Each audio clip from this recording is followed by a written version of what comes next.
Welcome to Live from My Drum Room. My guest is Jerry Speiser, original drummer and founding member of the Grammy Award winning band Men at Work. To say this band from down under took the world by storm would be an understatement. You couldn't turn on the radio or MTV without hearing or seeing Men at Work.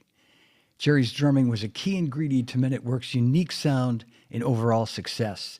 And in this episode, we do a deep dive into Jerry's stellar drumming on their first two records, Business as Usual and Cargo, and much more. So come along for the ride and please welcome the great Jerry Speiser. Jerry, welcome. It's great to see you. Yeah, good to see you, John. Thanks for making time to do this. And I was telling the audience before I brought you on that, the time difference. So thank you for accommodating the creativity of us making this work for our time zones. Yeah, not a problem. I'm an early riser. Well, that's great. Me too. Me too. And it's so great to see you. It's so great to connect with you again. We talked a little bit off the air, and we've got a lot of folks watching. I'll tell you right now, and not Okay. surprisingly, people are excited to see you and hear from you. But we met when I was working at Drum Workshop, and you had started Tom Tom Trading, and Yeah. you were importing Drum Workshop, and I have fond memories of you calling me, and and probably not being very happy with me because you were always we could never deliver the product. If you remember, we were always, weeks or months back ordered. So, um, Yeah. but whenever I'd see you at the NAMM show, it was always a pleasure to see you, and we'd have a lot of laughs together. So, hmm thank you. Yeah, But pleasure. yeah, but we're gonna talk today about the impact you made, and you're a big part of drumming history. I think more often than not, when I talk to drummers about you and about your contribution to Men at Work, I think you probably don't realize the impact that you've made on drummers, and just how much it resonates with people, especially me. I'm a big fan. Um, Oh, thank you. yeah. Um, I wanted to ask you just to kind of step backwards for a second. Yeah. How old were you when you started playing? Like what kind of background do you have to like what got you playing the drums? Well, my my sister went to a local primary school. She's a few years older than me, and we didn't live far away. But and in those days, there was a marching band that played every morning. It was just drums, a few drums, and a bass drum, and they they play for the kids to march into school Yeah. in the mornings, and I could hear them from where we lived.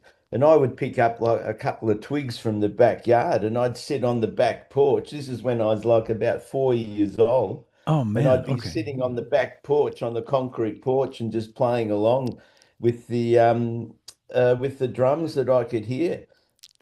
So when I started primary school, I hassled my mum to get lessons because every week there was a drum teacher that would come, and this is for years like four, five, and six, not for year one. But she went and asked if I could join in on the lessons, and they said okay. So every Wednesday morning, and it was like 10 cents. It cost 10 cents, which is like a dime, and there'd be like about 20 kids lined up on the walls of a shelter shed, what they had like a shelter shed if it rained, or where kids could sort of hang out to have lunch and stuff, and play on the walls. And so they said okay. So I had lessons, and then when I was in year four, I was a part of the band. Wow.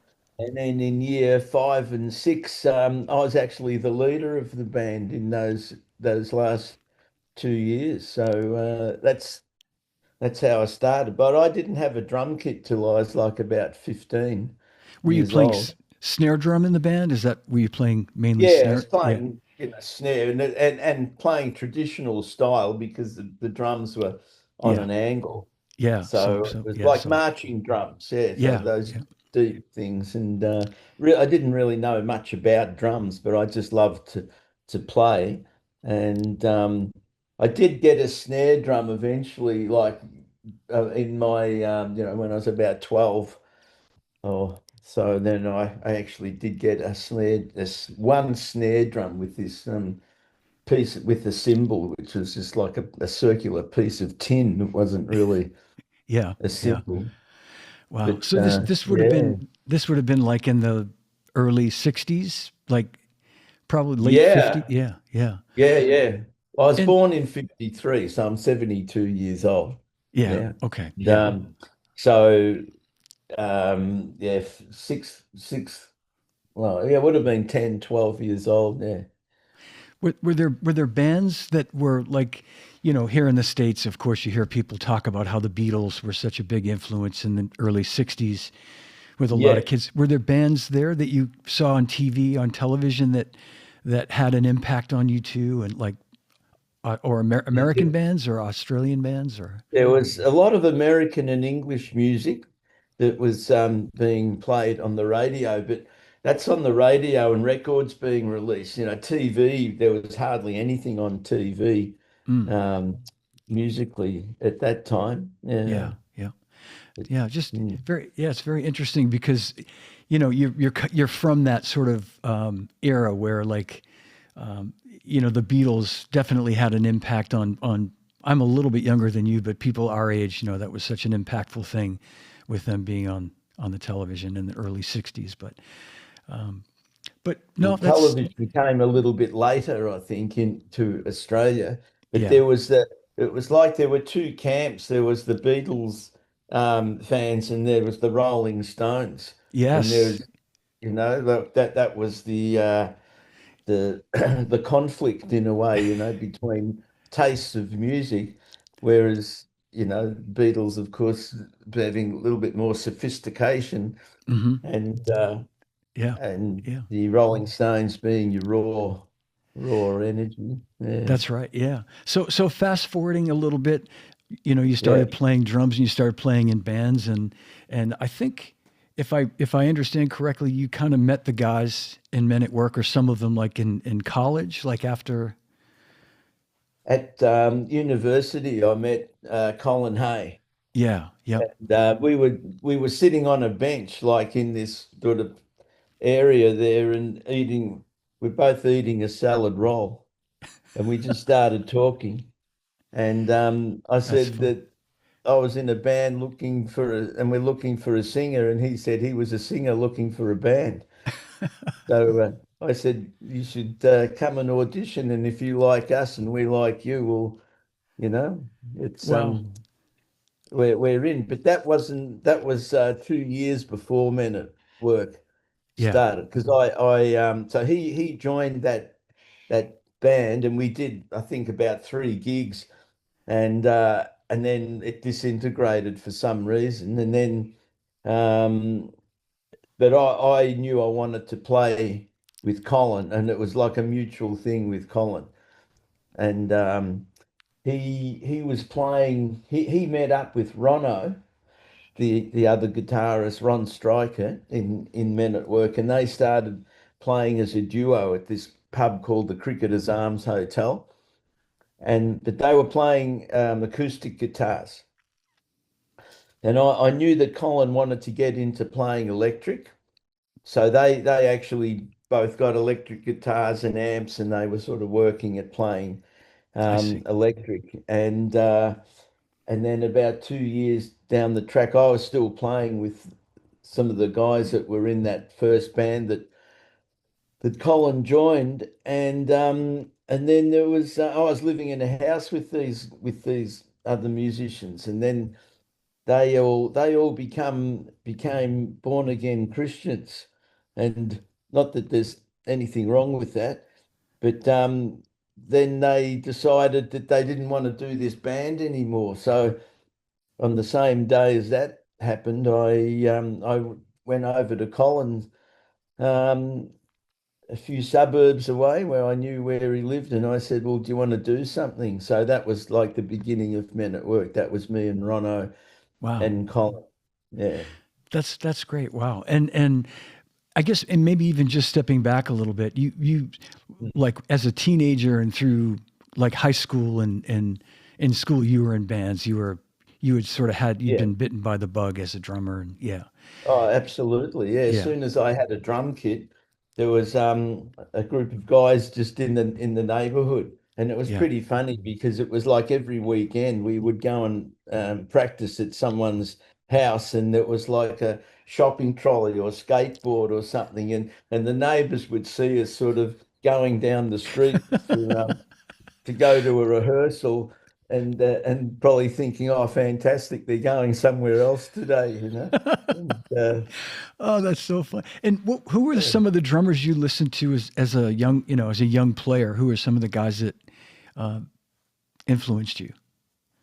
well, um, the first drummers that I listened to were jazz drummers because my father was a bit of an audiophile. Like we were the first house in the street to have stereo, like Wow. two speakers. Yeah, And yeah, he had a ridiculous collection of records. And so he thought that because I was playing, he would get me um, records of drummers like Louis Bellson and Gene Krupa and that sort of thing. So they were the first drummers that I listened to. But then basically, I would think that the two main influences of drummers was Richie Hayward from Little Feat, yeah, who I just thought he was just amazing, and Phil Collins that I used to listen to. But that's before Phil Collins was Phil Collins.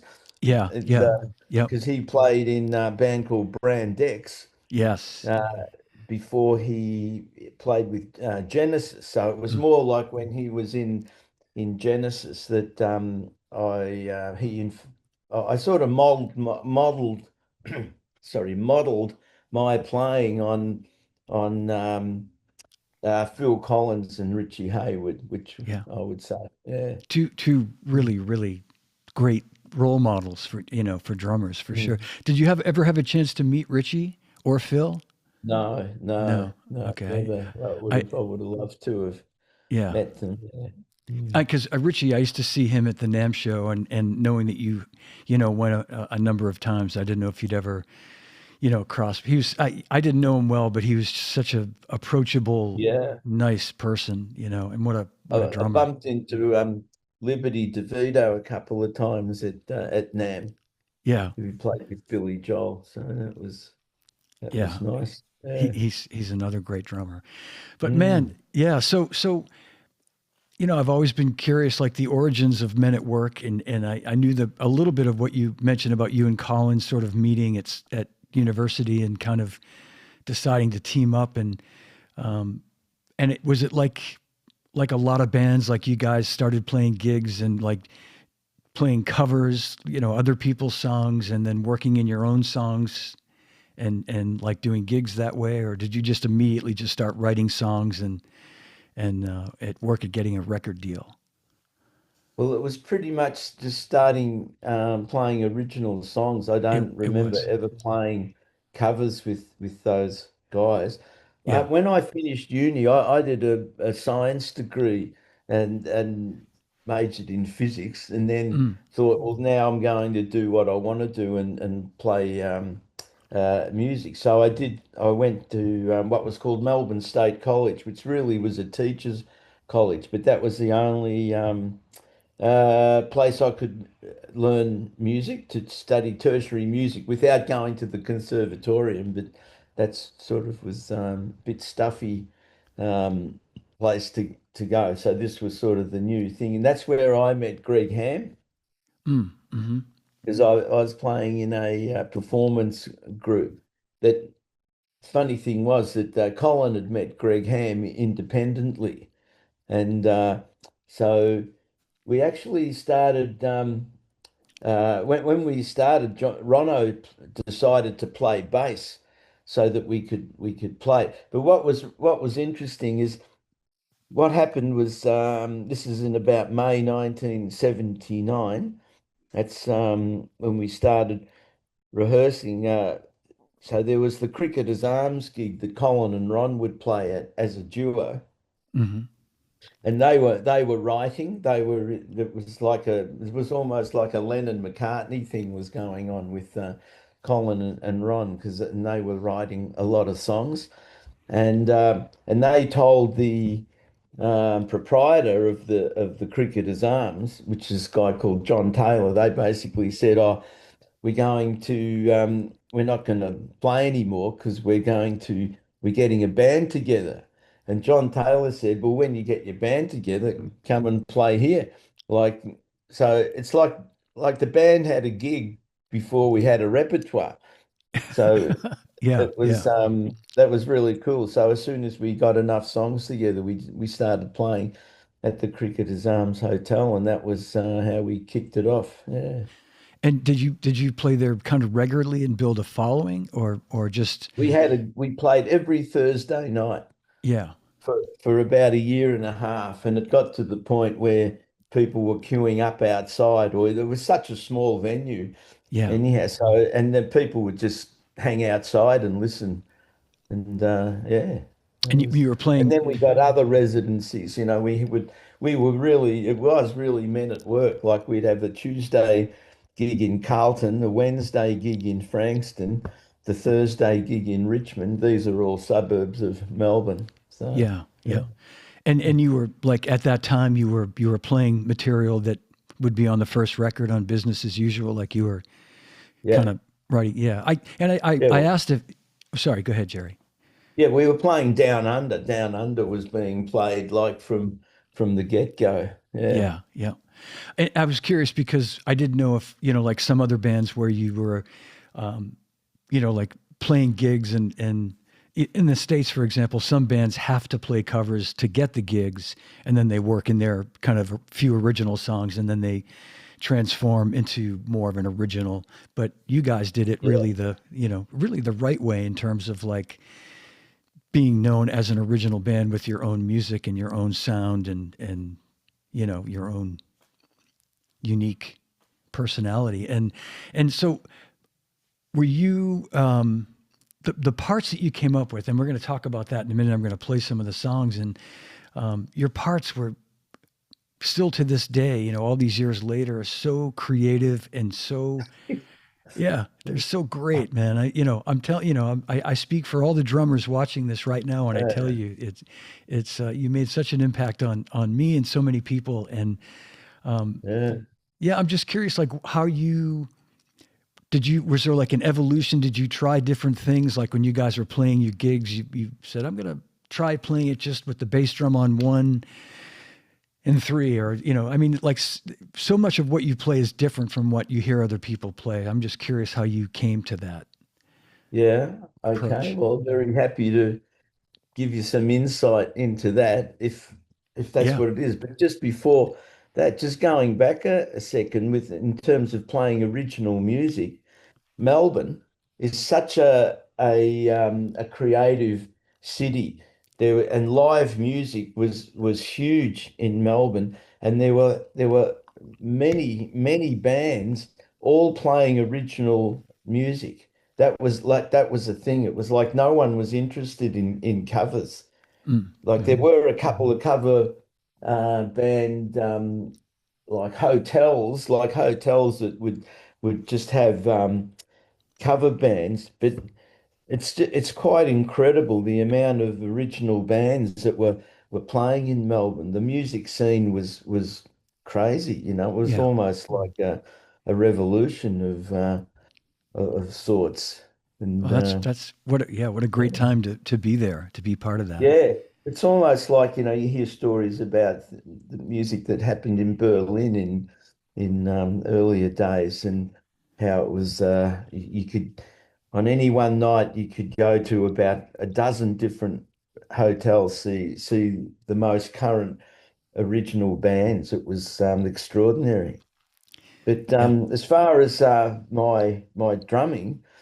I was pretty lucky. I had lots of. I'd always have as many lessons. I wanted to learn as much as I could, and I had one teacher that was just very insistent on me learning all the different drum bit drum patterns. You know, like he would teach me sambas and mamba and the beguine and the bossa nova and the Mm. cha-cha-cha and the foxtrot and all of these other feels, so that I had that in as an inventory. I mean, the first things that I really got into, like before Men at Work, was more like jazz rock, like Steely Dan uh, type music, and Mhm. so I was right into that type of thing. So when it came to playing rock and roll, in a way, I still had all of those that inventory of Yeah, yeah. patterns that I would bring into the music. So that was one thing, and then I guess what I tried to be melodic Mm. in my drumming. You know, Absolutely. like, but that was an influence also with I guess with the Beatles. Um, it's I made a note, in fact, Jerry, that yeah, melodic. Yeah, I think of your playing as so melodic, and I just want to say something. What you said is very interesting because your feel. I made all these notes. I mean, your feel is like, and as a drummer, and I know that it's not just something you can wake up one day and decide I'm going to have a great feel. I mean, I believe me, I tried it, and it doesn't work that way. Mm. But you Yeah, have you. It sounds to me that you just have you're one of those guys that has such a natural, great feel. Like all those songs, just they feel so friggin' great, man. And mm. all these years later, they feel every bit as great. Like they and they just have a lift, a natural lift to them. They never feel stiff or. So it's interesting. Your background was more maybe jazz, but you were able to really adapt to playing that with a rock feel, with that more Yeah. kind of, rock feel. Yeah. Well, it's about being. I always thought of being somehow musical, like Yeah. that every instrument should be able to stand in its own right, like if totally soloed the drums, that they would still sound musical. And I think that comes from learning other beats, Yeah. like to if the Latin feels, to sort of make them have a groove, and want to make you get up and or just even move to it. Yeah. And so that was the what I wanted to do with the in the rock environment. But I think as far as the records go, the Men at Work, the first two albums that Peter McKeon produced, I put a lot of credit for really actually bringing out the best of me. I think of a producer, it's like a director in a play, Hmm. to sort of say, I try doing a bit more of this or less of that or whatever. And he was fantastic with the drums, and he paid so much attention to getting a good sound from the drums. Um, yeah, but I made a note of Peter, and I also made a note of. I saw that Jim Barber was also listed as an engineer, but was Peter more of the main engineer as far as this getting your drum sound for the yeah, records? He was. absolutely. Yeah, Okay, then yeah, man. yeah. What He I mean, he was so technically knowledgeable, and so if he would explain what he wanted, and if he didn't, he'd get on the desk himself and do what he needed to do. Yeah. the drums. But then Um, it's also I would pay a lot of attention to my tuning as well. People would think I was a nut, like in terms of how much time I spent tuning the drums. because I guess it's part of my physics background as well, because Yeah. it's like, and I've done talks on tuning drums, and like it's about getting the shell to resonate. Um, Right. you think of pipe organs, like they're just tubes, but they have their resonance, So I would sort of talk about tuning drums, and I would say to talk about the resident frequency. It's like the frequency that's living in that in Yes. that shell, you know, and Absolutely. um and try and tune it so you can let that sound out. So if you can get the drums tuned right, you can get them to explode really.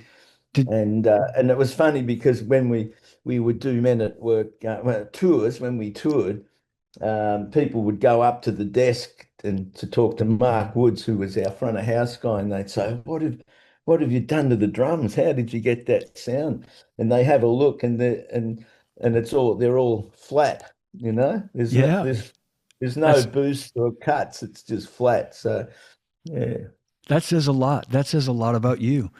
Yeah. I mean, Mm, your ears and it's that's fascinating to me. That's a big part mm, of what I want to talk about too. Your drum sound, and mm, you've already answered a lot of that. But mm. I see pictures of you using what looks to be coated ambassador heads on top and maybe on the bottoms as well, ambassador Yeah. coated.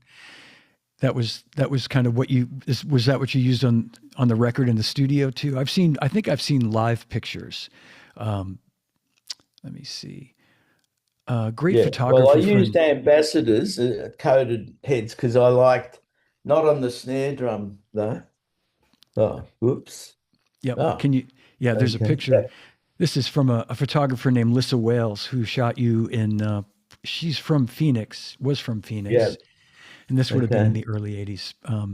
Handsome, handsome devil that you still are in that Yeah, picture. yeah, God. Jeez. Thank Uh, you. yeah, yeah. No, but I'm just curious. Yeah, like what did you Well, have a or yeah, go on. Sorry. no? I was going to ask you if you have a you know, a basic formula of how different you tune top and bottom heads in terms of tension. Like, is the bottom a little tighter than the top, or are they about the same tension to get the sound you get from the toms? I'd never have the bottom head higher, tighter. I'd try and get it pretty much the same, or possibly a little bit lower, because that was, if they're it's like the bottom head creates the aftertone. Right. So if it's higher, it would go boom.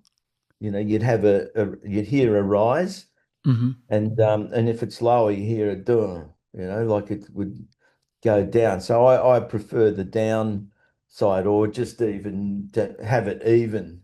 Yeah. Yeah. Okay. Yeah. So it Um, wasn't sort of that.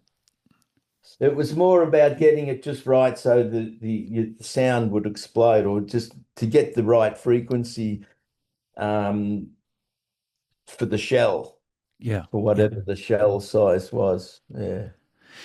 Right out of the gate, when I first heard here in the States, we didn't get the first record until the early 1982, but I know it was released in 81 in Australia. Yeah. But I can't remember if it was if heard the song on the radio or seeing you on MTV, which had just, as you remember, had just come out in 1981. Yeah. And going to talk about that too, because you guys were such a mainstay on MTV. I mean, you couldn't turn on MTV for more than a half hour without seeing a video of you guys, which Yeah. which must have been great for you. I mean, in terms of getting the record out there. But Yeah. the point I was going to make is, I remember the first time I heard or watched you on TV do "Who Can It Be Now," the drum sound, and I can only describe it, Jerry, as like the drum sounds so isolated, but in a good way. Like the snare drum especially sounded like it was its own island within the song. Do you know what I mean? It like its own Oh, instrument. It was so clean. And your tom fills too. They were all so clean and and perfect.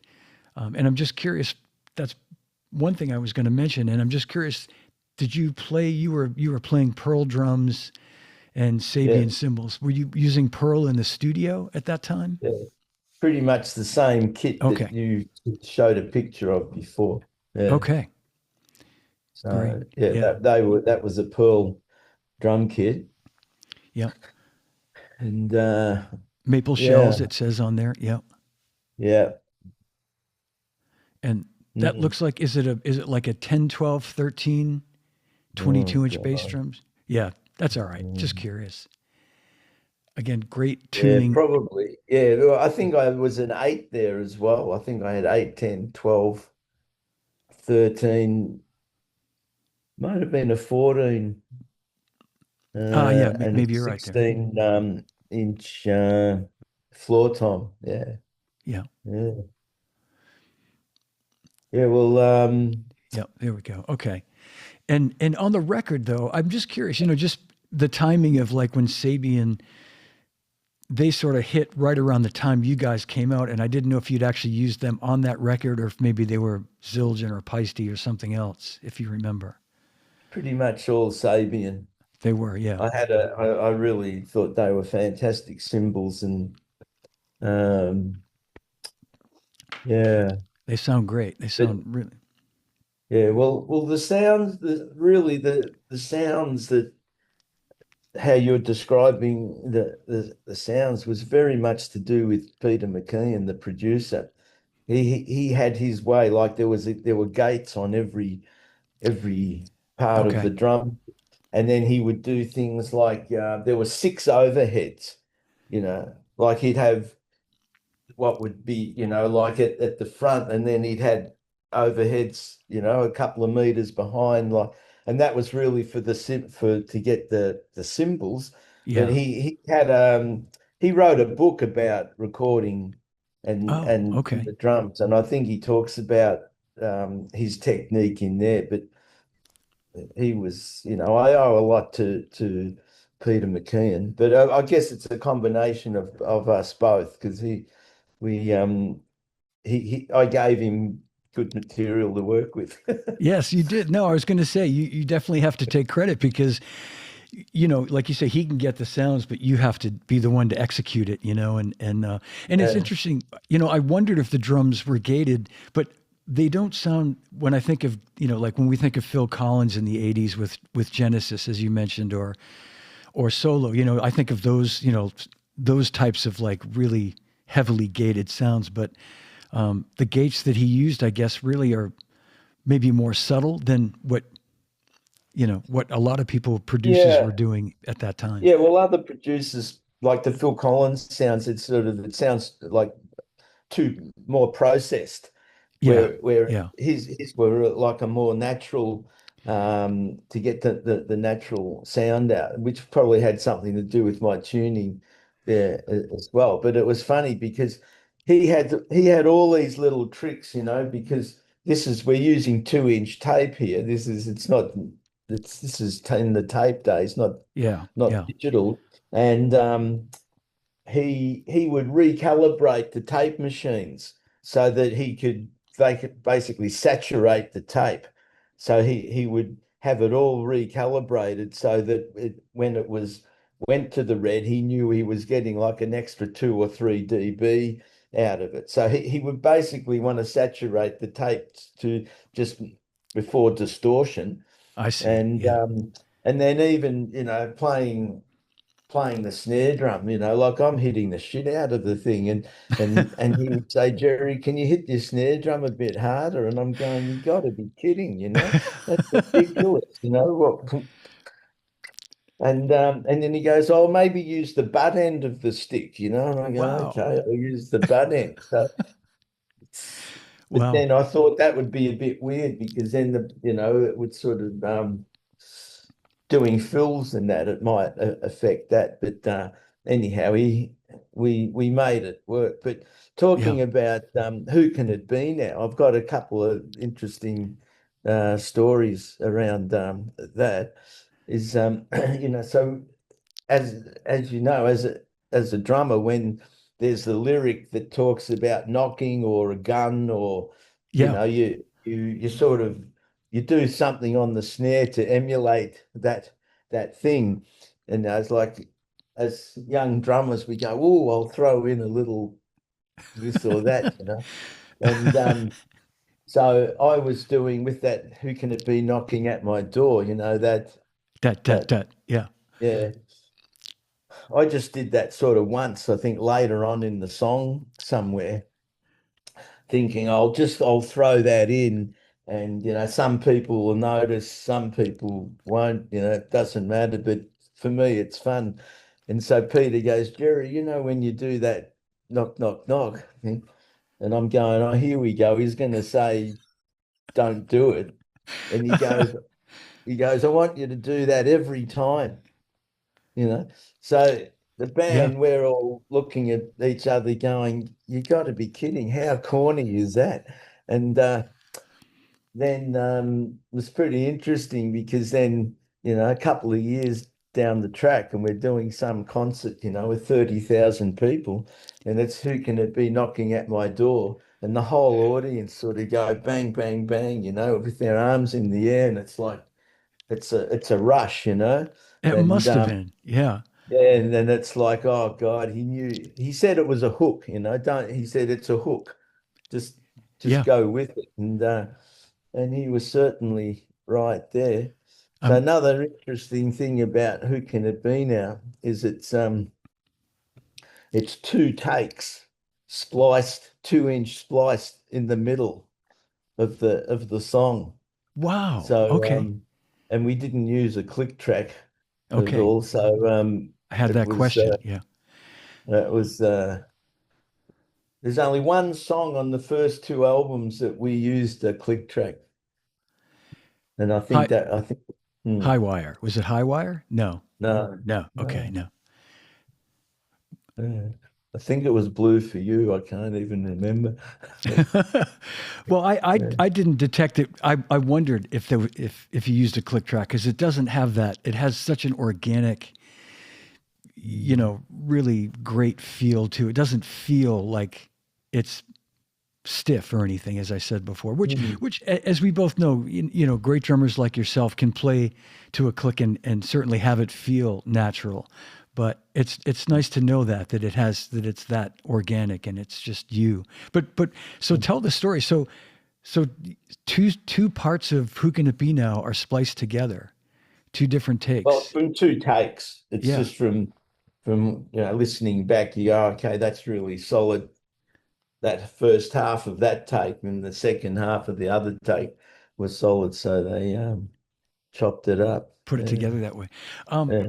Well, you touched on something. What I'd made a note too, also about the that section in Who Can It Be Now, because it is such a hook, and I'm sure you see this even today. Non drummers, people that just know that song, that's become a thing. Everybody knows that part of the song where they go bop bop bop. It's Yeah, he had great vision to recognize that. And good for that's you right. for putting that in there. The first time.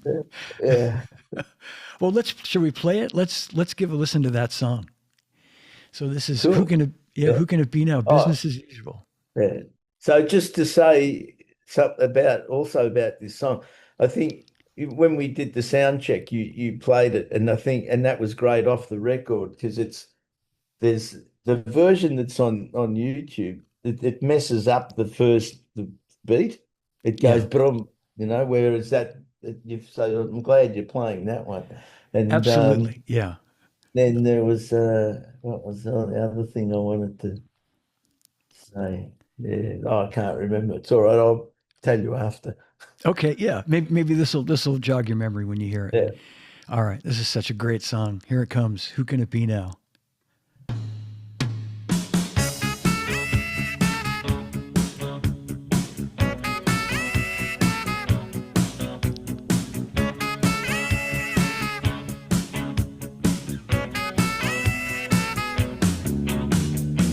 Who can it be knocking at my door?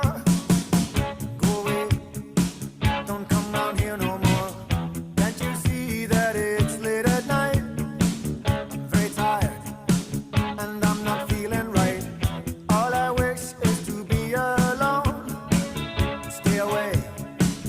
don't you invade my home. Best off if you hang outside. Don't come in, I'll only run and hide. Who can it be now? Who can it be now? Who can it be now? Who can it be now? Who can it be knocking at my door? Make no sound, tiptoe across the floor. If he hears, he'll knock all day. I'll be trapped, and here I'll have to stay. I've done no harm, I keep to myself. There's nothing wrong with my state of mental health. I like it here with my childhood friend. Here they come, those feelings again. Who can it Great be sound. now? Who can it be now? Who can it be now? Who can it be now? Is it the men come to take me away? Why do they follow me? It's not the future that I can see. It's just my fantasy.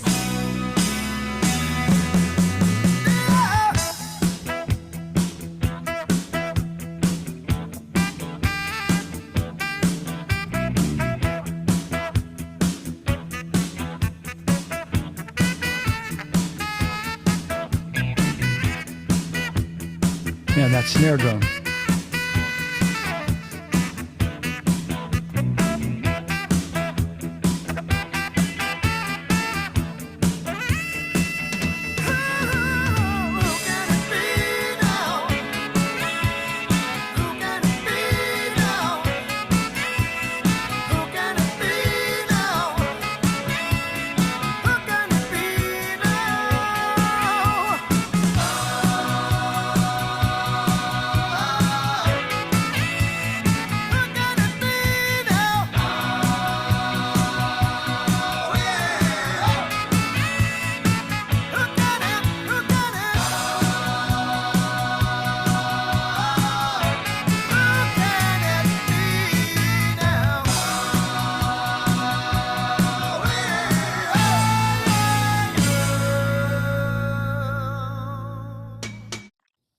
Ooh, little hint of the next song. Jerry, just, man, you've got to be so,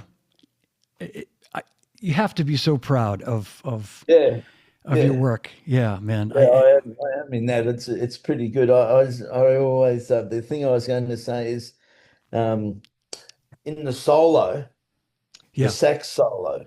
yeah, It's like there was when we were recording that section. It was like I can remember the room, the lights, it was like because there was no solo playing. We were just it was just the rhythm basic tracks tracks. and Yeah. I think it was just the bass, drums, and one guitar. Mhm. And I just it was like I had one of those moments, that magic moments. Like I remember the whole thing because we were so in the pocket. Like Yeah. it more so than the rest of the song. There was something about just that solo section where it was because we would it was just this when you experience playing with other players and you're in the pocket, like it's Yeah. sort of I pretty special. So that happened in that solo section of the song. Yeah.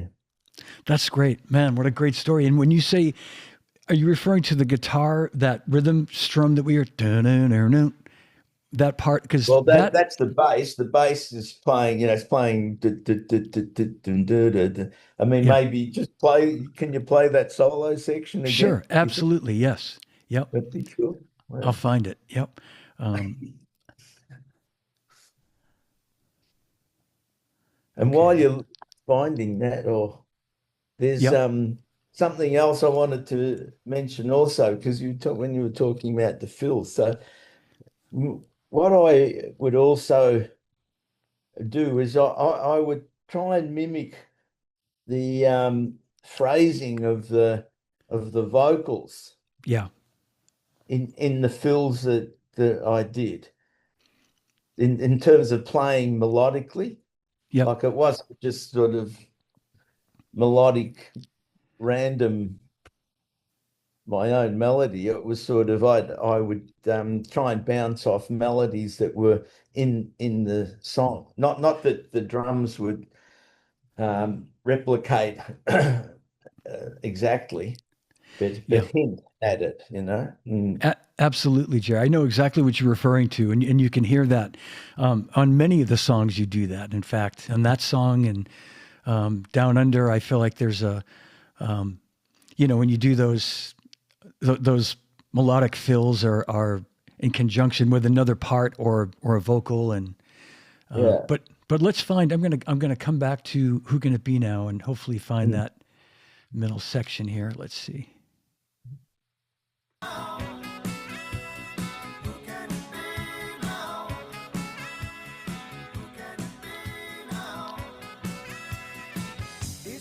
Okay, here we go. That's a bit late side section. Say that again, Jerry. This It's part right here. after Right? this. Yeah.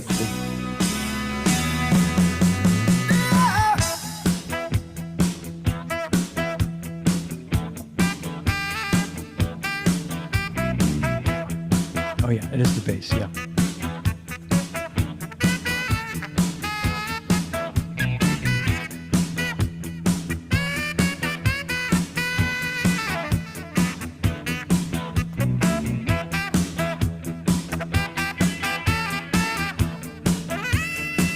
Yeah.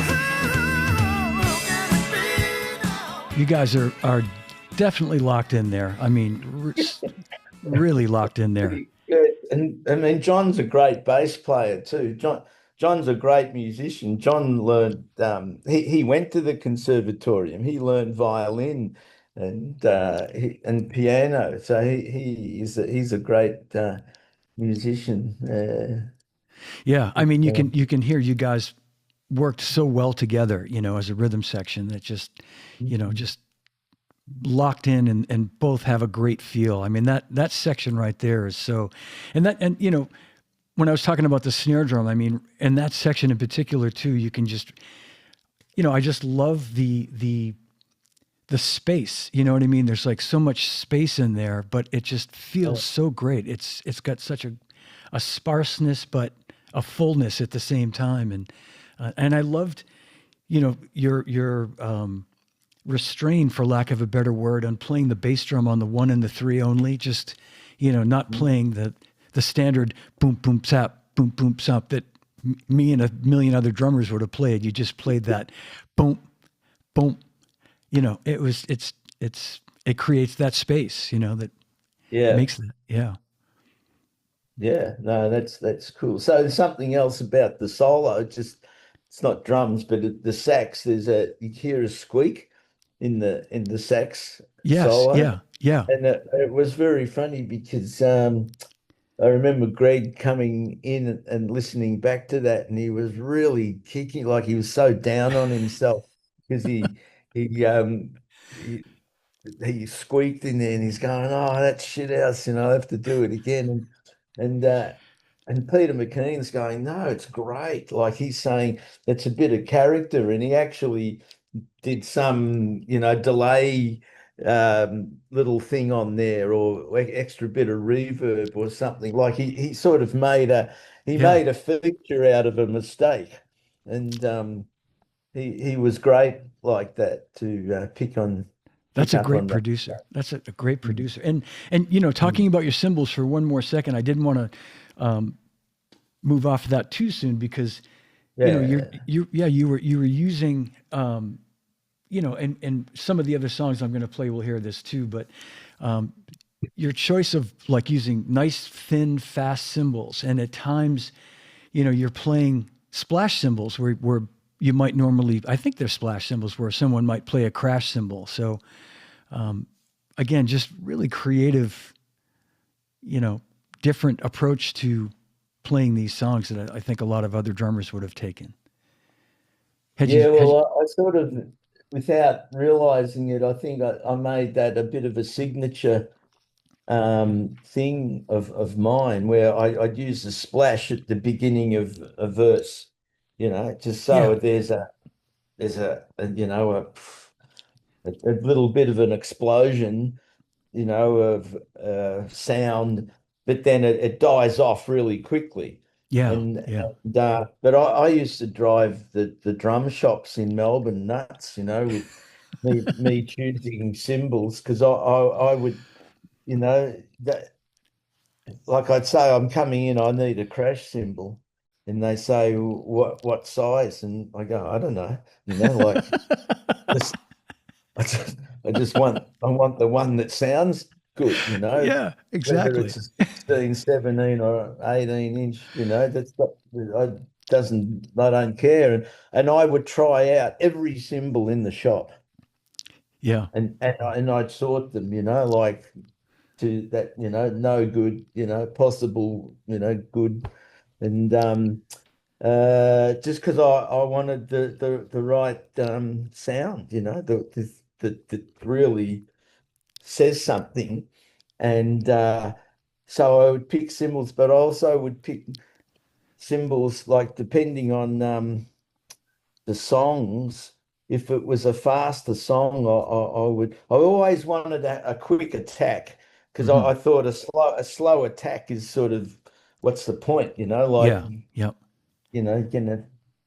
So I wanted slow rise time, like quick attack, but then the decay. Oh, that's right. And I would hit cymbals um, two times, like, go Yeah. just Yep. so you can hear the second attack. Some cymbals you hit, and the second hit straight after, it's you don't sort of notice it. And Right. to do that, so choosing cymbals, and then I would have my fast song cymbals and my slow song cymbals, so that if it was a slower song, I would like a longer decay, Absolutely. Yep. so that there's something that, sort of works in with the tempo of the Yep. of the song. Yeah. This is great information for drummers. You're absolutely right. That is what Mm. you want. You want for a faster tempo song, you want a fast reacting cymbal, and just like you said too, you can't do those double hits that you do with anything heavier than a thin cymbal. You need fast, thin cymbals to react that quickly, which is Yeah. what we hear, in these songs. And Mm. your intro to Down Under is a classic, and I played this song in a band, and I played in a cover band in the Yeah. 1980s, and I had a set of rototoms, and I Mm. kind of figured out your sticking, the dig it do. I'm a left-handed drummer, so I play that way, but Oh, it was okay. Yeah. yeah, it was always a fun thing to try to, as best I could, tip my hat to you. We played a lot of Men at Work songs, in fact, but we won't talk about that now. But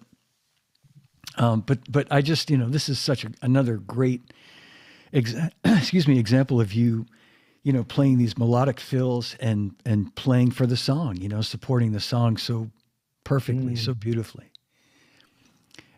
Shall I play it, And or do that you? was recorded with, in the video, how there's the bottles at the Yes. start. That is actually what we did in, Oh, in the studio. We got bottles, and put water in them to get the, like, nice tones and nice intervals, oh my God. and played that. So it's the toms, but it's with Yeah. bottles. Did you play the toms first and then overdub the bottles, or play the Yeah. bottles and then yeah. Yeah. No, the Wow. bo- the drums first. The bottles was, Yeah. someone has a sort of an idea, and we go, oh, okay, that's that when bands do silly stuff, and I wondered how we you go got that song. for I mean, it's funny it. because the video is so great. I watched it recently, and you do it on the bottles, and then you just throw the sticks in the air and fall backwards or something, right? You just kind of like, but I always wondered, like, They sound like bottles, but is it just something that you're getting from a keyboard or some sampled sound, but they're actually bottles? So, Yeah. well, that's great. Yeah. That's great. Well, here it comes. Here comes Down Under. Okay. Another really great, fun song. Mm.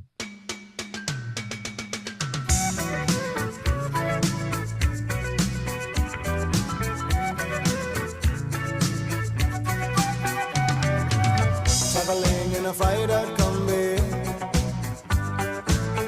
on a hippie trailhead full of zombies.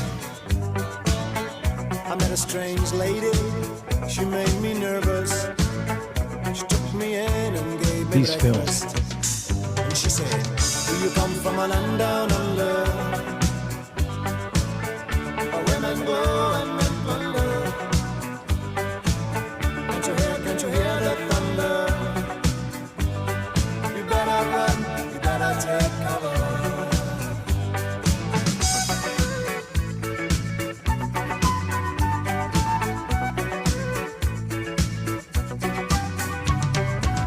Buying bread from a man in Brussels.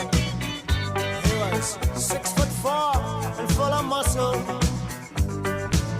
I said, do you speak my language?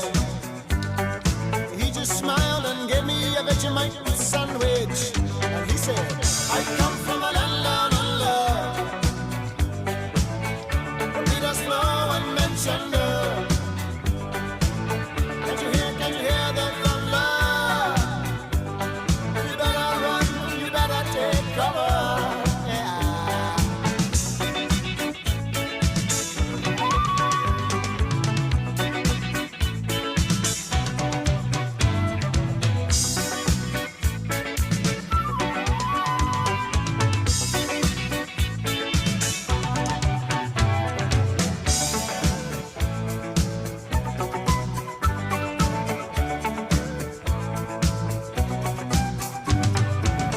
Lying in a den in Bombay.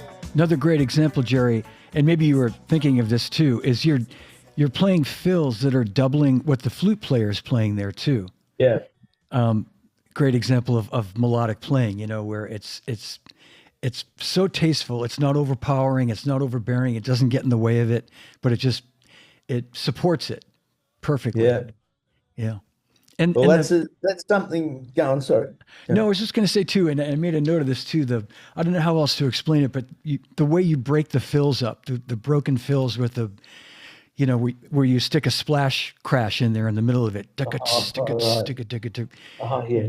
Yeah. Oh Again, well, that's a very very Richie Hayward thing actually. I suppose, I never thought of that, but I guess that could be a Richie Hayward influenced. Yeah. Yeah. So just as a say for drummers, that may be watching this, like as far as an attitude goes, like when I'm playing with in a band, I try to be invisible, Hmm. like to provide a groove, but like to play in a way that makes what the others are playing sound better, Yeah. because I'm playing with them, but to have an invisibility type of thing, don't have to be at the front, anyhow. No, I totally get it. Yeah. Just supporting, not getting in the way, like, what great drummers like, Ringo and Hal Blaine and all these, Charlie Watts would always say is that, you're supporting the singer, the vocal, the overall track itself, and Yeah. and having a presence in the song, but not being in the way of anything else. Which, Yeah. yeah, I think what you do is it's only supportive. It only just enhances.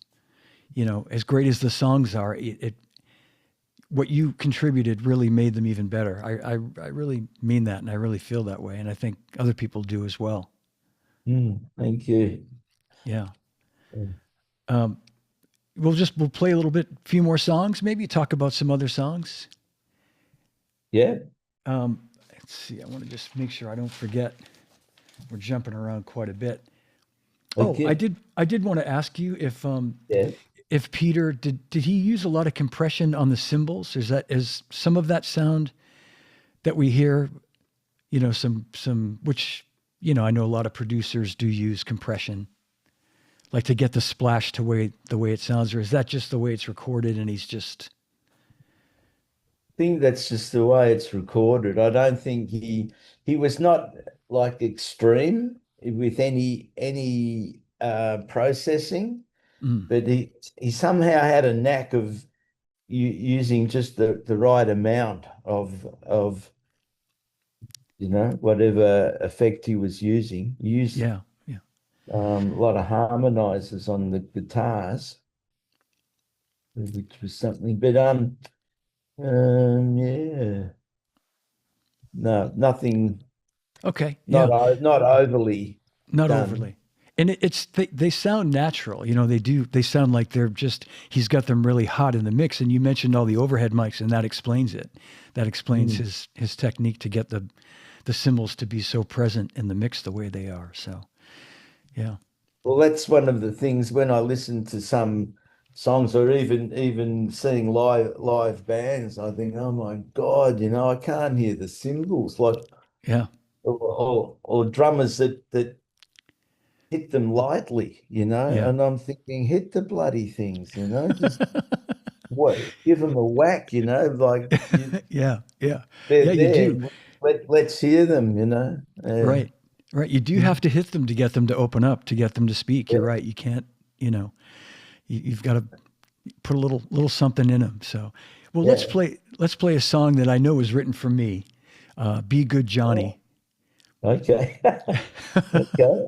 Yeah. This is such a great song, and we'll play it maybe while we listen to it. If you can think of any little anecdotes you might want to share about this one, this is a Okay. really fun one. Lots of great drum fills too. Here we go.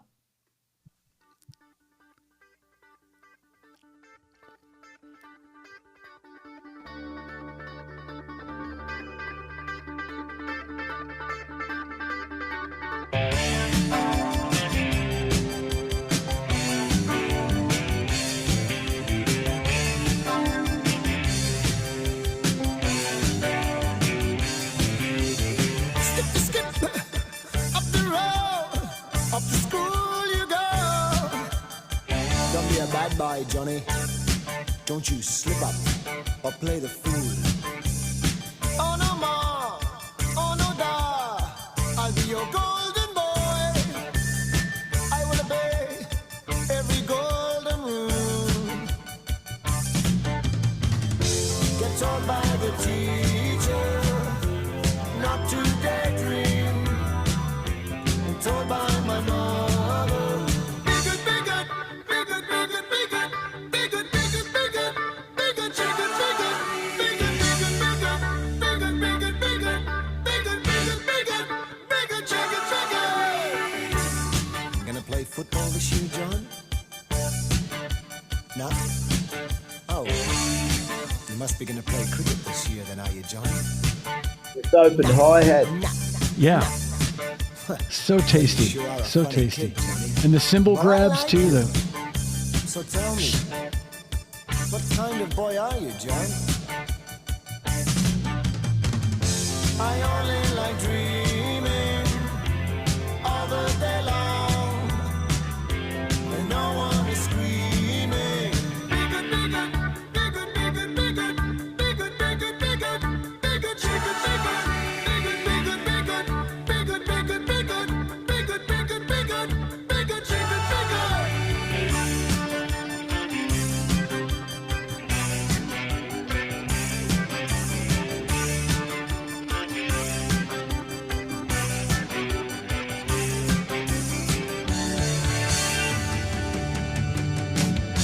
I only like dreaming all the day long, where no one is screaming. yeah, this part right here. Yeah.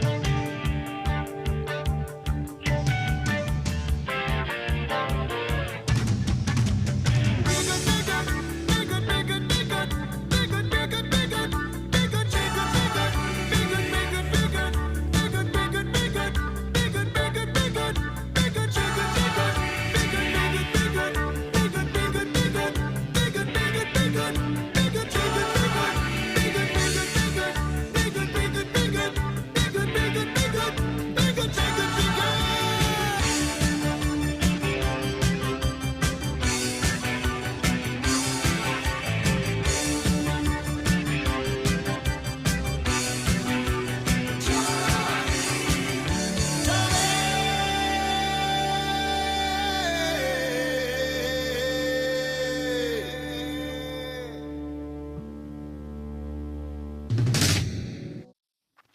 You can kind of hear the gate there a little bit. If that Yeah, had to keep that drum fill in there, of course, that's best part of the yeah, song. yeah. And but that was interesting hearing the open hi-hat. You know, Yeah. those it's almost I think that might have been a little bit of processing on that to to Yeah. to get it to cut through like that. But McKean was very particular about EQing as well. He would spend a lot of time. And just another thing in terms of recording technique, he'd also the bass drum was always like enclosed, like there'd be a micro, have the microphone, but then it would be like a sleeping bag, Yeah. like Yeah. wrapped around the bass drum and the microphone. So it was Really completely isolated. Yeah. isolated. Yeah. Yeah. Yeah. Mm. And that would account for it's just got such a great, um, direct, you're getting so much great punch and what am I trying to say? You Attack yeah, and exactly. Yeah. it's Attack and clean. everything. It's just clean. Yeah. Yeah. And I was going to say too that I don't know if you could hear me. I was over the track, but I always love those cymbal catches that you do, those cymbal grabs. Yeah. Those Yeah. little in certain places. Great Mm. song, great song. Yeah, fantastic. Well, I'm going to play. I thought I'd play just a little bit of "Down by the Sea" Uh-huh. and Yeah. just get a little different flavor of just It's an epic. it's an Oh, epic. Yeah, that was recorded at about 5 o'clock in the morning, or probably between 2 a.m. and 5 a.m. And it's a 6 minute song, and it's really slow, and it's like it's there's so much time that to make a mistake. And so it was oh God, that was a night to remember recording that thing. I'll bet. Did it take a few takes? Did you have to Yeah, do a few yeah, tries to quite get a it? bit. Yeah. Yeah.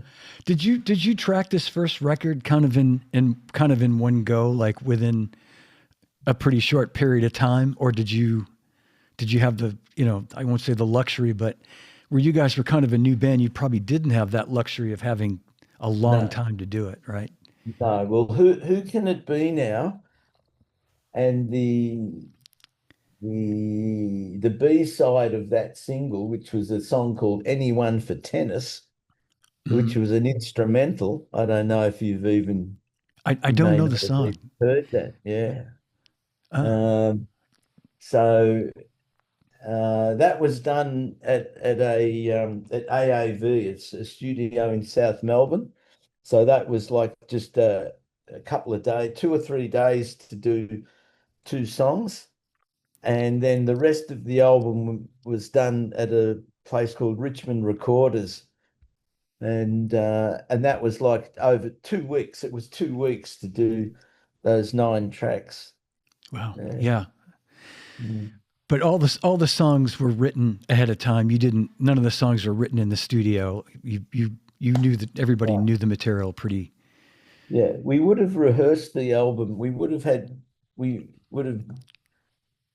2 weeks Yeah. in a rehearsal studio somewhere and worked the songs virtually till Yeah. to record, like it's pre-production, so they're ready to Yeah. record.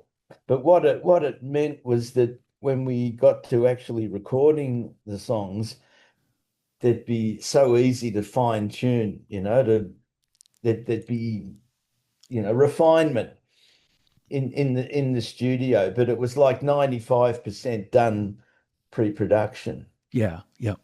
I figured as And much. Yeah. Yeah. and then the other cool thing is that a lot of those songs had been sort of road tested as well. There's a lot of songs, you learn them, and then you go out on the road, and they evolve. They sort Yeah. of take on their own energy, and they refine themselves in a sense just through repetition. But then in the studio, you can take it up a notch as well. Yeah. Yep. It sounds that way. And I, when we started talking about this, I wondered that if I mean, I had assumed that you'd been playing them live. So when it came time to record them, everybody was comfortable and they were as sort of workshopped as they were going to be. Like, you'd Yeah. refined all your parts. You knew what you were going to play where, and Yeah. yeah, it's And great. then, there's that, because you know the song so well, and being, creative musicians, there's also that room for a bit of, ad lib in the process too. A bit of magic that can happen. Yeah. Yeah. Yeah. Yeah. Well, that's great. Well, yeah, we'll play. We maybe won't play the entire song, but we'll play some of Down by the Sea. And Jerry, you have a writing credit on this, if I'm not mistaken, right? That's right. Yeah. Yeah. Oh, then we have to play it. Okay. All right, here we go. Down by the Sea, an epic, epic. It is an epic. Yeah. Yeah, here it comes.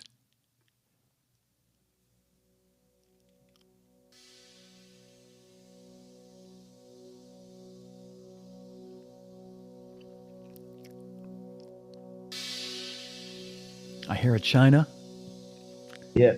rivets, maybe. Yes, it is. Yeah.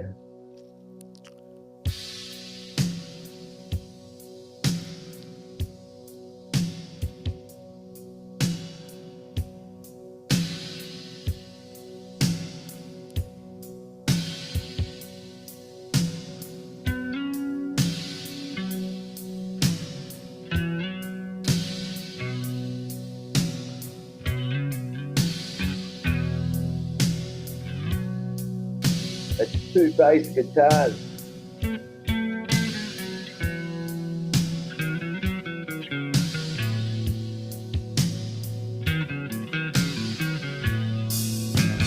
Down by the sea,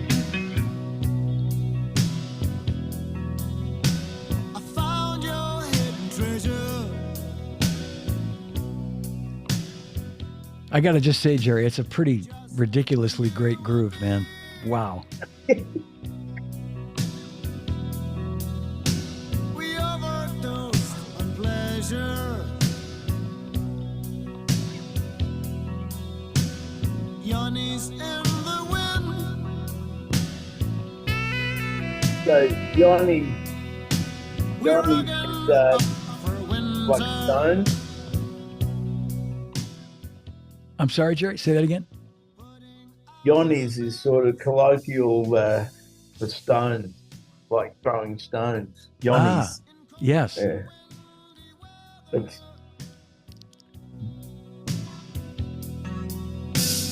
Down by the docks, live on the silent sea ships. Crates are stored on blocks. so there's just that spot there. Where now only the rats live.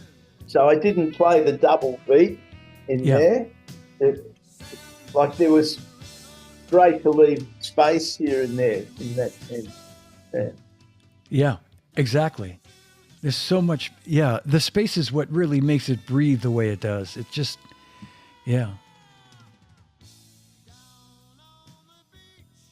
That's inspired by Phil Collins, that last Phil. That Phil. Yeah. Let's, sorry we had that turned down. Into the center, eating every car. Down on the beach, And on the ride now. saluting Yeah. Captain Benbow. Always out of reach. It's quiet when the tide's low.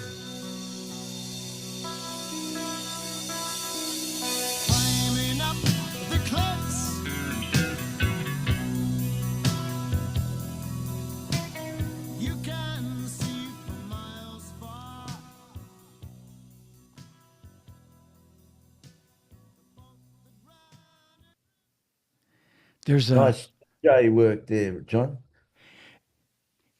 yeah. There is a section coming up where um, I did want to. Let me see if I can just cue it up in this. Where I go a little bit silly. Yeah, yeah, yeah. You know the part I'm talking about. Uh,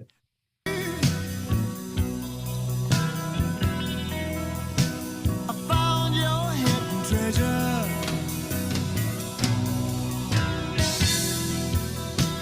Just you and me.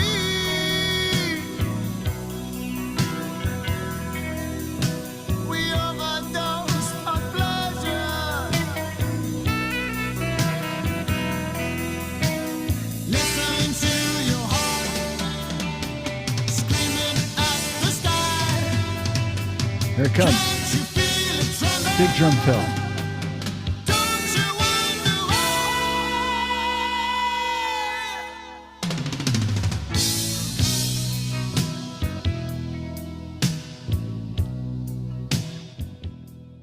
You know, Jerry, that's the thing that I remember when I first got hip to listening to you and listening to the band is, you know, on the surface, people might have thought you were not just a simple drummer, but I mean, it's so no, but it's so obvious you have a ton of chops. You know, when you play these, it's like you're playing for the song, you're playing just what you should be playing, you know, throughout the song, and then when you have your moment, you'd play those kinds of fills and be like, man, this guy is ridiculous.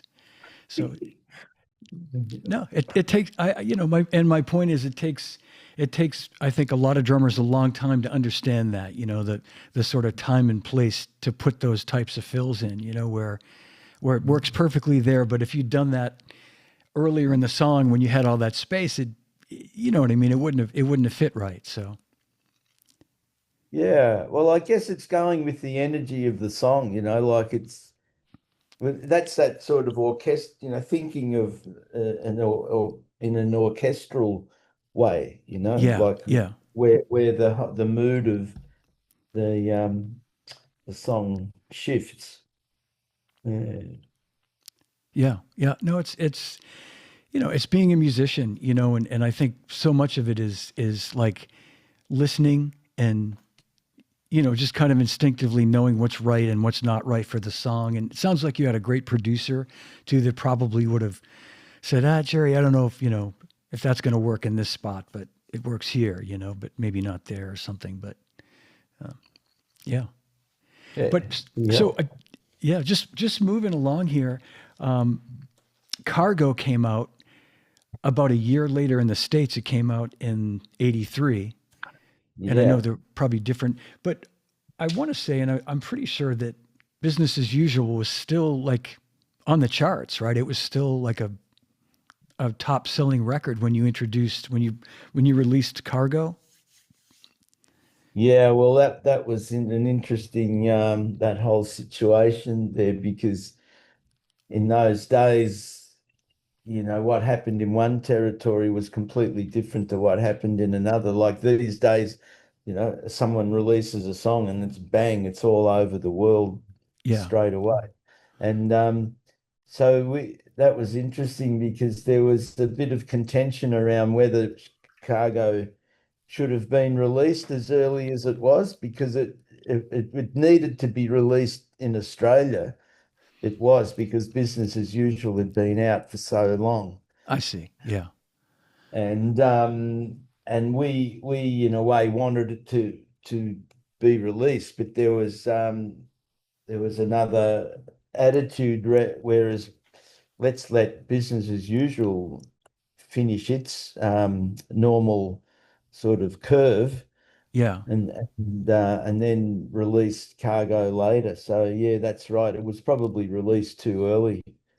Well, I just remember like I just remember when it came out, it was great that there was new music, but it seemed like the radio stations were still playing, you know, all the hits from the first record, you know, still heavily. Yeah. Like they was still every bit as popular and in rotation, and I, you know, I think "Be Good Johnny" was the last single released in the States on Business as Usual, and that I feel like that had only been out for a little while, and And this is a long time ago, hadn't but run its course, sort of thing. yeah, yeah. Mm. But yeah, and I get that too. I get that it's the record company. It's out of your hands. It's out of the band's hands, and it's the record company just they have that sort of control to do those things. Mm. Um, but I mean, if nothing else, it kept you guys out there. I have to say that it Yeah. must have been a Well, busy time. there was we heard stories. I'm not sure what radio station it was, but Men at Work songs were on high rotation to the point where people got really sick of them, and they actually there was one radio station that advertised it was they were having a non-men at work day. Oh my God, was that in the States or in Yeah, Australia? yeah, Was- not in Australia, in the States. Yeah, uh, it was like I'm that sorry. people just needed a break. It's, Oh it's man, crazy, crazy. yeah. Yeah. Well, I mean, it's like we talked about earlier too. You had MTV also, in a positive way doing your bidding because those videos were always some of the most fun videos to watch too. They're some of the Yeah, most creative.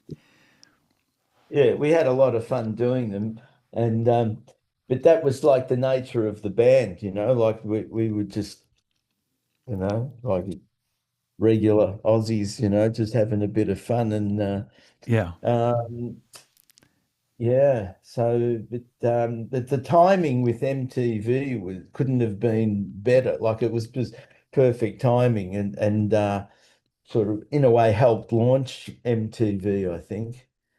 yeah. I mean, MTV in the States, I remember it well. It was like the fall of 1981, September, October, or something.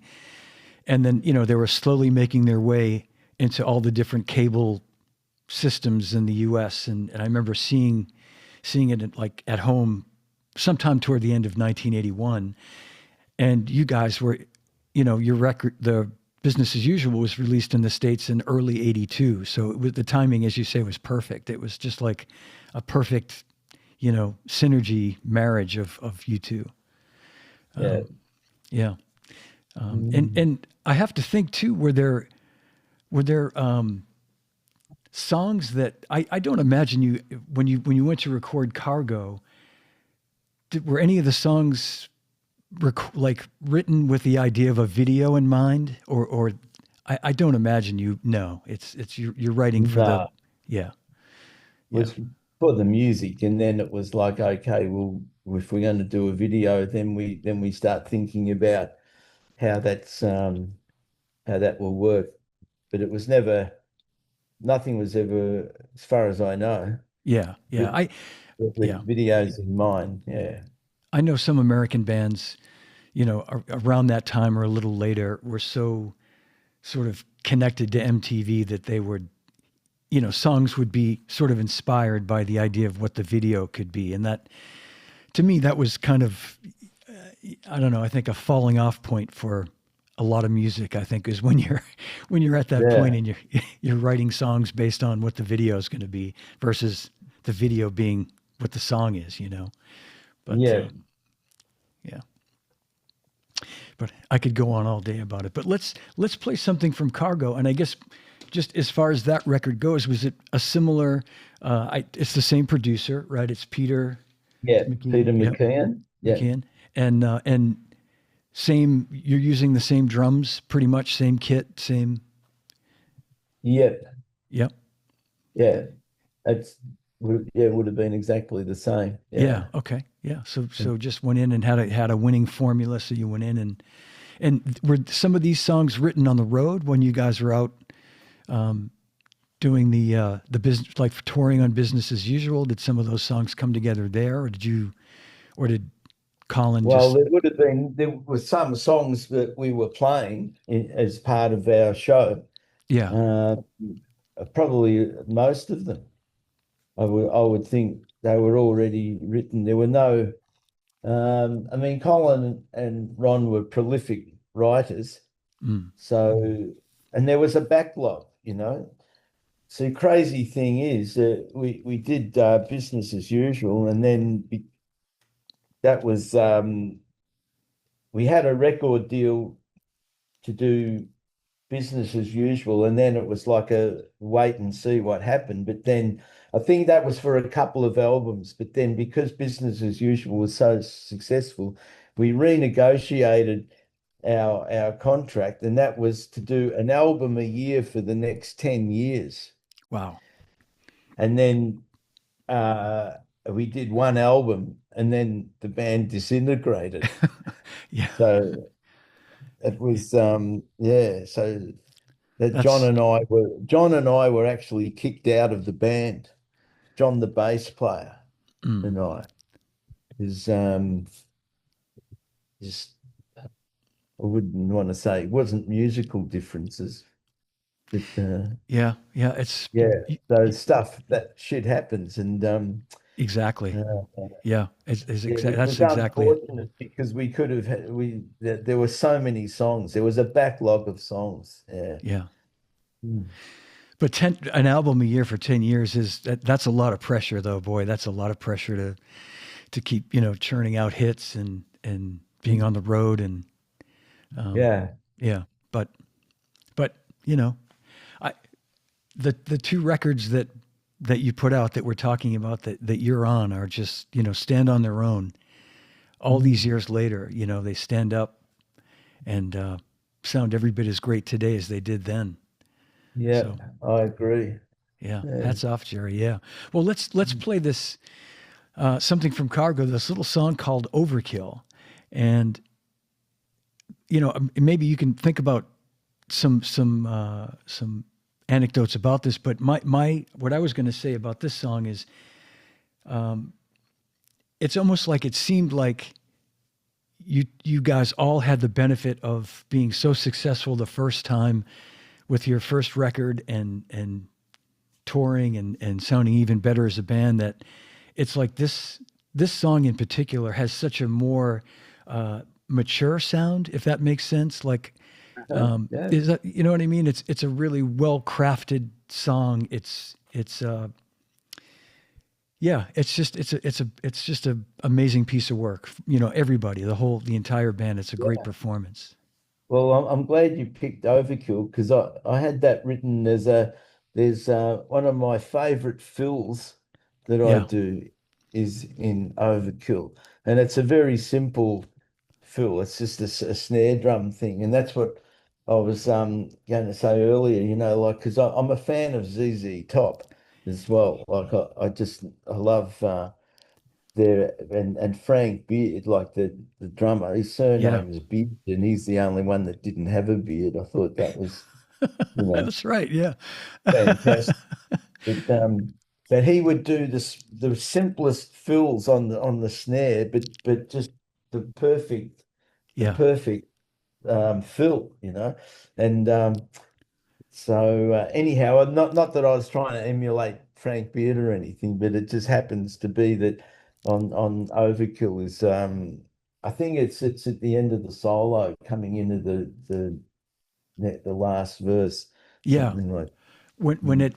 When Colin gets to, I can't get to sleep, that right at the end of that. Yeah. Yeah. Yeah. You're playing in the entire song is just, again, just so tasteful throughout. But I know that Phil you're talking about, and we'll listen to this song now. So here's Okay. Overkill from Cargo and the great Jerry Speiser on drums, of course.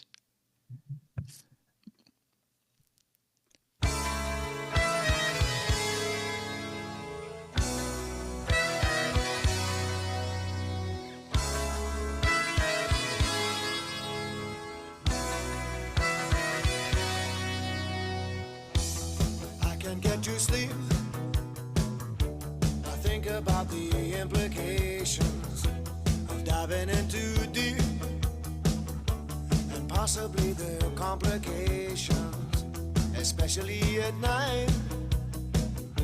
I worry over situations. I know we'll be alright. Perhaps it's just an imagination. Day after day it reappears.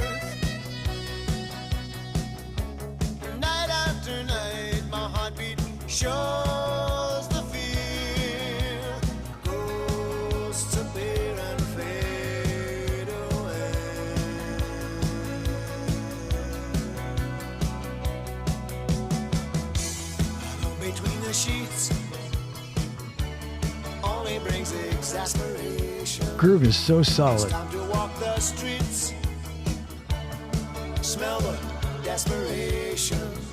At least there's pretty lights, though there's little variation. It nullifies the night from overkill. Day after day reappear. Night after night my heartbeat shows the fear. Ghosts appear and fade away. Come back another day.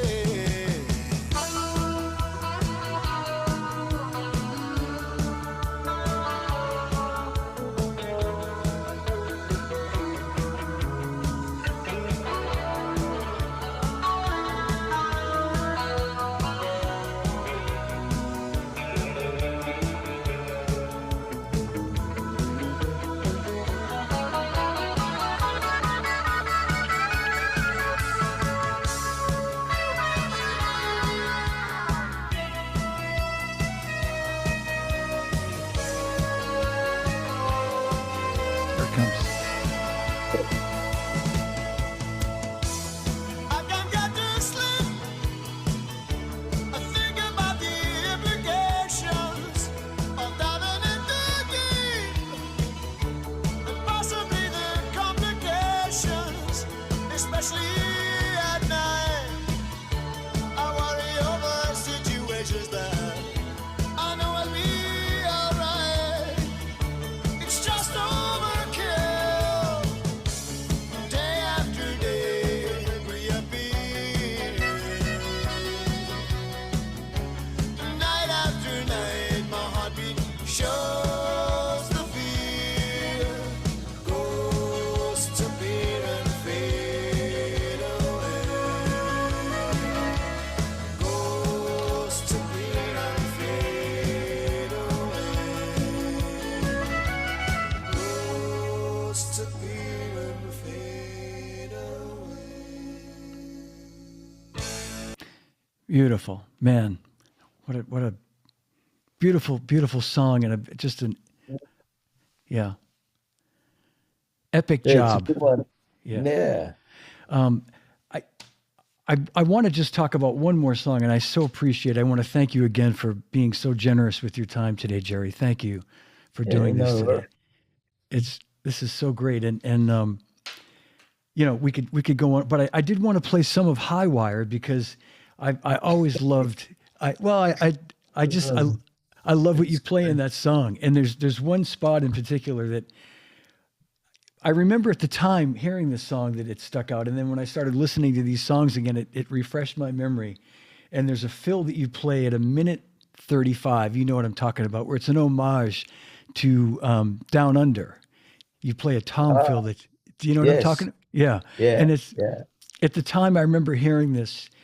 The guitar player that I play in a band with to this day, we played in a band 45 years ago, and we Yeah. played some of these songs together then. So we were talking at band rehearsal yesterday about this, but I remember at the time hearing this song, thinking, "That's so cool! I heard what he did there. That is one clever motherfucker." So anyway, but I didn't know if there was anything you wanted to add about Overkill, if before we move on from that, if there's anything that you, any recollections of recording that. Was it a pretty easy track to just pull together? Just everybody. I think so. I think it had been well road tested, and Yeah. so it was just interesting listening to it there, because then I was hearing how there's I'm doing just the kick on the one, Yeah. and which is, it works nicely, and sort of, because you pointed it out earlier, so I do remember. um I'd sort of forgotten really that those what feel that I was playing there, but I noticed that, and also it's nice when it goes. There's sections we go to the ride cymbal, and Yeah. it seems Yep. to work very, very nicely as well. Yeah. It gives it like an airy sound when you do that, when you move off the hi-hat to the ride. Yeah, I meant to Mm. point that it has a nice sort of, more sort of airy sound to it. And, playing the bass drum, like you said too, for me, that's a really hard thing to do, is to refrain from playing more on the bass drum, even if it's a simple, eighth note type thing. It's Yeah. to just play one beat like that. Yeah. Yeah. So it's quite funny because, these days it's all in the kids, they got to have the double pedal, Oh, yeah. Oh, and, yeah. and people are surprised when I don't have a double pedal. I'm saying I've had enough trouble playing one bass, let alone, Yeah. trying Yeah. to go for two. You don't, it's sort of, I don't know. Yeah. Anyhow, at this age now, I'm not going to start learning double No. pedal pat stuff. Well, I'm sure you were a fan of the great Jeff Porcaro, Oh God, yeah, yeah. one of my absolute favorites. And when I met you, when I worked for Drum Workshop in the '80s, I knew Jeff a little bit, and my boss Don Lombardi, who I know you remember from Drum Workshop, Mm. Don had said to me, give Jeff a call and see if he wants to try the new double pedal. We've got a new linkage system, and all the guys that were using the double pedals were digging it. And so, and I guess there was a history. He'd asked Jeff before, and Jeff had said no thanks to the double pedal. So anyway, I called him up, and we're having this conversation, and he said just what you said, Jerry. It's so funny. I said, well, we've got this new linkage, and it really is smooth, and it really feels great now, and playing double pedal. And he said, man, that voice. He said, man, I can't even play one pedal, man. I can barely play eighth notes with my left foot on the hi-hat. You expect me to play a double pedal, something like that. It was very funny. And then he just started laughing. And I knew to never ask him again if he wanted to try a double pedal. So, yeah. No, I think you do just fine with one bass drum, my friend. Just fine. Yeah, who needs a double pedal if you're playing one bass drum beat in a bar? Yeah. Yeah, exactly. All right, well, let's play a little bit of High Wire, and Oh yeah.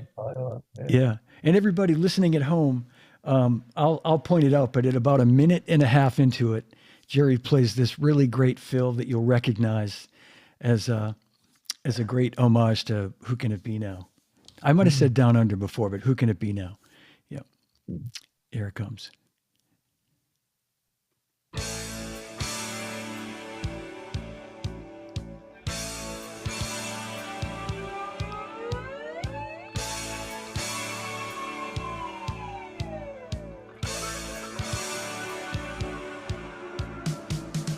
Feel so washed up today. Haven't really got much to say. Blood on the pillow of my bed explains the pain that's in my head. Sometimes I don't Nice. know which way to go. Sometimes I can't tell.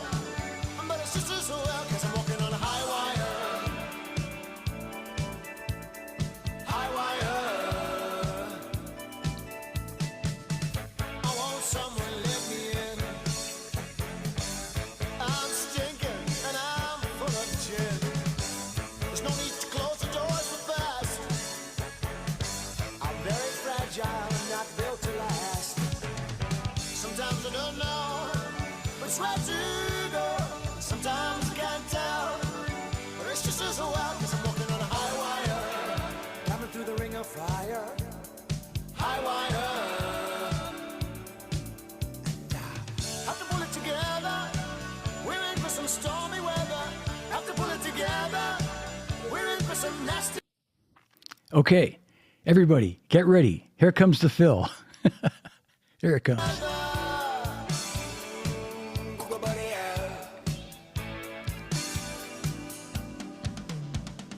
High wire.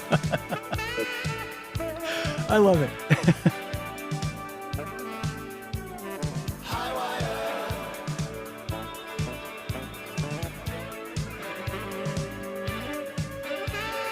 High wire. High wire. High wire. Very clever. Very nicely done. Yeah, it is down. It is down under, not who can it be now. Yeah, it is. You, Okay, it is you, were- down you under. were Yeah. right the first I time. was right Yeah. the first time. Yes. I don't Yeah. know. I think I wrote yeah, it was down under. Yes. Thank you. Yeah. Do. Well, Jerry, thank you so much for being here today. And we had lots of people watching with lots of great comments. And this has been such an enjoyable treat for me. So thank you. Yeah, well, thank you. And sorry it took so long to. I think John's been at me for about a year, and finally got to do it. So thank you.